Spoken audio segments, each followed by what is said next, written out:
Hey everybody, Z Garcia here, and today I'm taking a look at another standalone scenario for Arkham Horror, the card game. This is Carnevale of Horrors.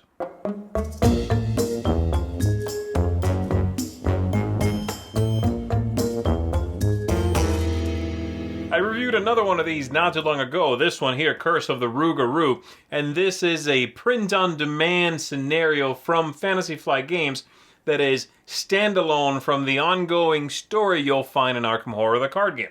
You can play with this one of two ways. You can play it as a standalone scenario, meaning having nothing to do with the ongoing campaign in any of the campaigns in the game, or you can spend some of your experience points and put this into your campaign in between any two scenarios, okay? The Curse of the Rougarou was a single experience point to add it into a campaign. The one we're talking about today, Carnevale of Horrors here, is going to be 3 experience points to put into your campaign. So I'm going to give you a brief look at what this might look like. I'm going to avoid spoilers. I'm not going to be revealing the backside of any of the cards, anything like that. I am going to show you what the game looks like set up, though. And then I'm going to come on back and tell you what I think of this one and just the general vibe of it, okay? Here we go. So here's what the game might look like, mostly set up and ready to begin. Again, I'm going to avoid spoilers. I won't be revealing any of the locations, any of the cards up here. But the only thing that's missing is that each of the locations, except for the San Marco Basilica here, would have one of these shuffled up masked carnival goers placed underneath it, okay? And on the other side, you're not going to know what the card is because all of these sides, of course, match. The players are going to start over here, and these locations are randomized into a circle. There's one that's excluded, and the rest are in play. And what you are attempting to do, at least the first part of the game, is to go around Venice and rescue some innocent revelers who are simply trying to enjoy the festivities. The trick here is that all the locations are only connected to the location in the clockwise direction. And so from here, I can only travel to this location and so on around the board. Usually stalkers or hunters in play are going to also follow you that way, but some of the creatures might say that they move counterclockwise. And you will be gathering clues, you will be discovering who these masked goers carnival goers are. Perhaps they're innocent and you need to parlay with them and take them to the Basilica. Perhaps they are not so innocent and you'll need to contend with them. And so that's the general flow of the game at first. You feel like you are on the hunt, but also being stalked, because of sort of this wheel idea, which really does work well. Sometimes a card or an effect will tell you to go across from where you are, so that also works quite well. But that's the general idea. So the theme here of, you running down little side streets, avoiding the crowd, maybe looking for specific people in the crowd, really comes through well. That's the general idea. Again, this is kind of hard to talk about because I don't want to spoil anything for you, at least anything big.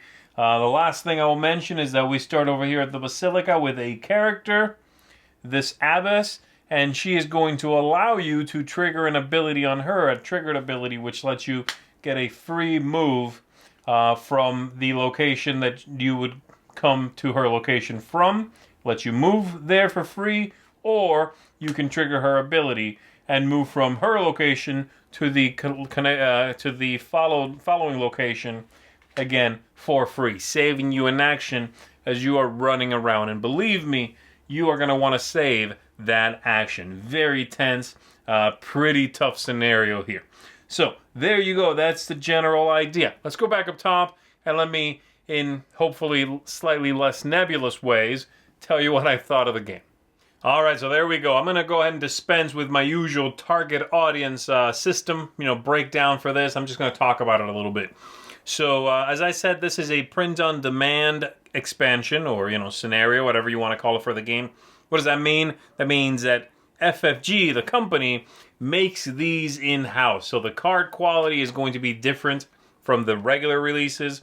And that's only really a problem if you'd have to shuffle any one of these into your regular player deck, which is not normal in the situation, but upon finishing the scenario, there might or might not be an opportunity to do so. You'd have to sleeve your cards at that point. Not really a big deal, but I thought I would mention it, okay? So, story-wise, what do I think about this? I love the setting of Venice. There's the festivities are going on. It's very evocative. Artwork, because of that, is going to be pretty unique while still very much, in the Cthulhu mythos of everything. It does have a different vibe than pretty much everything else that's been released for the game, so I like that. I like that general concept of the locations being only connected to one other, and you having to follow that circle around. That's cool mechanically. Works out well. It's not too tricky. So I like that very much. What happens in the game, the encounters, the way it flows, the story arc of it, I think is very cinematic. I really like this one. It's got a cool, just the horror in it is horrific. It is Cthulhu-esque, but it still feels, different in some ways. And so I really find it captivating. I think the setting does a big part of that, but just the story in it, what's going on in the play, is really neat stuff. And then it does have an evolving storyline so that by the end of it, you'll find yourself doing something very different than you were doing at the beginning. That's all I'll say about that. Really like that. So, what do I think about these two compared? I like the story in both. I like the setting in both very much. This one, of course, being in the bayou. This one being, as I said, Venice. The first one was this. This was released before that, anyway. Curse of the Rougarou, to me, feels like a narrower storyline. It feels like a smaller, more personal story. It's about the same number of cards, but it seems like it goes fewer places, for lack of a better term. I felt like Carnevale of Horrors here had a lot more scope. It felt bigger. It felt like more was going on. It felt more threatening, like there was more at stake, And so, I like this one a little bit better out of both here. I find it to be just really engaging and interesting, So, really great stuff. I've done a previous review for Curse of the Rougarou here, which I gave a seal of approval to. If you haven't seen that, by the way, and you're curious, go check out that review.